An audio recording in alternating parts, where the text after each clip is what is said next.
Anger. We have all experienced anger at some point in our lives, and it can be a real problem.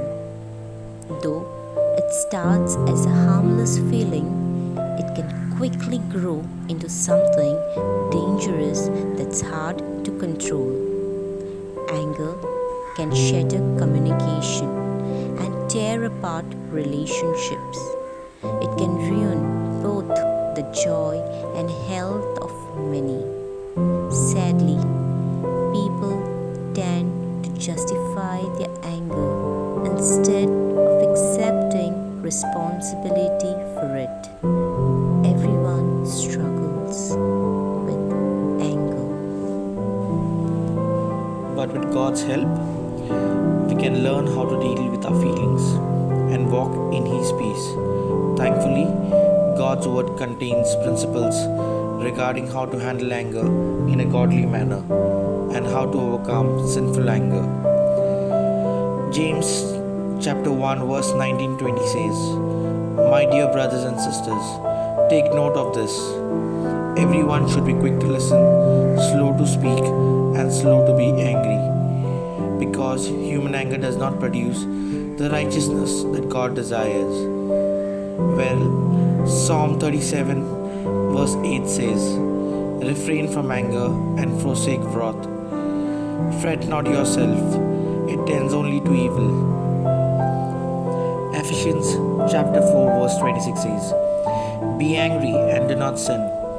Do not let the sun go down on your anger, and give no opportunity to the devil." So, is it a sin to be angry? Anger is not a sin. It is what you do with it that becomes sin. Often, it's sin that we raise our voices in anger. Let us think of a small example here. A saint asked his disciples, "Why do we shout in anger? Why do people shout at each other when they are upset?" Disciples thought for a while. One of them said, "Because we lose our calm, we shout for that." "But why do shout when the other person's just next to you?" asked the saint. "Isn't it possible to speak to him or her in a soft voice? Why do you shout when you're angry?" Disciples gave some other answers, but none satisfied the saint. Finally, he explained, when two people are angry at each other, their hearts distance a lot. To cover that distance, they must shout to be able to hear each other. The angrier they are, the stronger they will have to shout to hear each other through that great distance. Then the saint asked, "What happens when two people fall in love? They don't shout at each other, but talk softly. Why? Because their hearts are very close. The distance between them is very small." The saint continued, "When they love each other even more, what happens? They do not speak, only whisper, and get even closer to each other in their love. Finally, they even need not whisper, they only look at each other, and that's all. That is how close two people are when they love each other."